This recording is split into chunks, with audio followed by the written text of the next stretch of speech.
my hatters, my crafters, creatives. This week is a little bit different.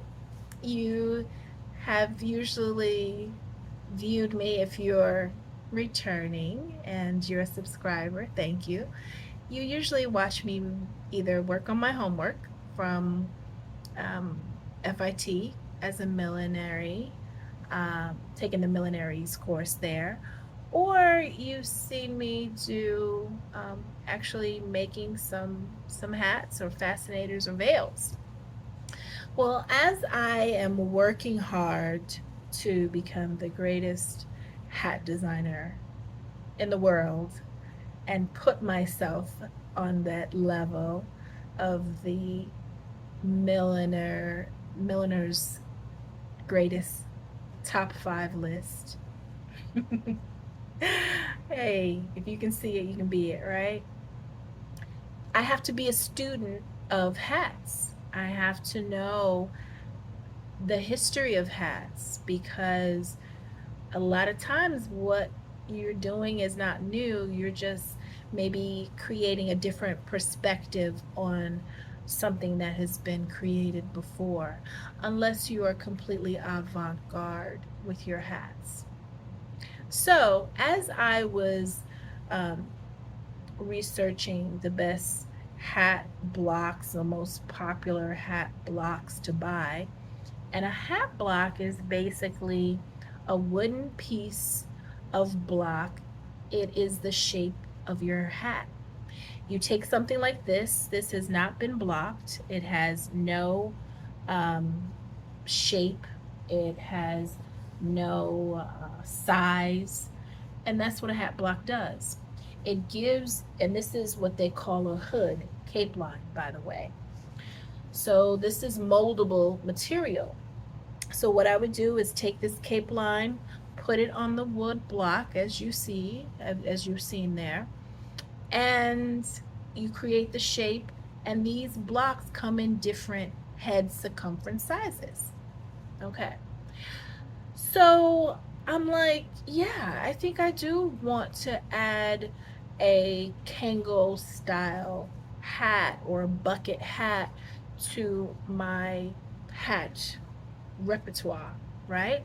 So I'm looking for this mold, and I'm like, where are the Kango type hats? Well, they're called cloches. And I'm like, cloche hats? These are women's shaped hats, not typically men's shaped hats. Yes, cloches. Cloche is basically a French word that means bell. It's a hat shaped like a bell. Yeah, like Taco Bell, right? Yeah, Taco Bell, it's like a bell. So I was like, wait. And then I made the connection. I'm like, all those Kangos in the 90's on our favorite hip hop artists like Jay-Z, Run DMC, LL Cool J, right?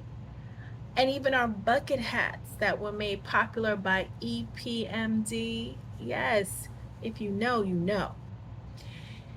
I'm like, yes, these hats didn't come out in the 90's. They added a new flair to these hats.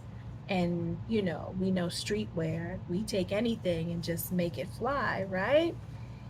Well, let's talk about a little bit of the history as a student about the cloche hat. The cloche hat began in France, and it became popular in the 20's, the 1920's, and the 1930's by women who had cut their hair to like a bob style. In fact, they started calling these hats bob because women would wear them with their bob hairstyle. And either they had their hair cut, or they would take bobby pins and take their long hair and tuck it and pin it under so that it looked like it was a bob, right? Okay. So Fast forward, in the 90s, you had your companies like the Kango. They made several different styles of hats. They didn't just make the style of hats that we were used to seeing on our favorite 90s hip hop artists, but it was the hip hop world, the street world, who took these hats, the more casual style of the Kango hats, and they made it something popular, something cool, something jazzy, something with sauce, spice, flavor, whatever you want to call it, right? So these Cloche hats are amazing now, because before I would look at them and go, oh, those are old women hats. Well, they're really not. Guess who else? Guess who else in the 90s wore a Cloche hat? Just for fun. As I was searching, yeah, Darth Vader. Mm-hmm. Yeah, I'm talking Star Wars. I got off track a little bit. But look at this wood hat cloche in comparison to what Darth Vader is wearing. Okay? Yeah. So, our cloche hat has a lot of cool history of how other hat designers have taken that shape and made it something that's a part of hip hop culture, pop culture, however else you want to frame it. So, who wore it best? That's how we're going to end this segment. Did Jay wear it best? Did Run DMC versus the women in the 20s wear it best? Or did LL Cool J versus the 20s and 30s wore it best? Who wore it best? The 20s or the 90s? That's what I'll say. I'm not going to say the men versus the women, because this is in no way a woman's hat. It was made masculine and very cool. So, who wore it best? The 1920s or the 1990s? You be the judge. If you this is your first time to my channel, we have a lot of fun here. So please like, share, and subscribe. Feel free, you know what I want to know. Feel free to comment if you own a Kango or bucket hat. Yeah, I would love to know.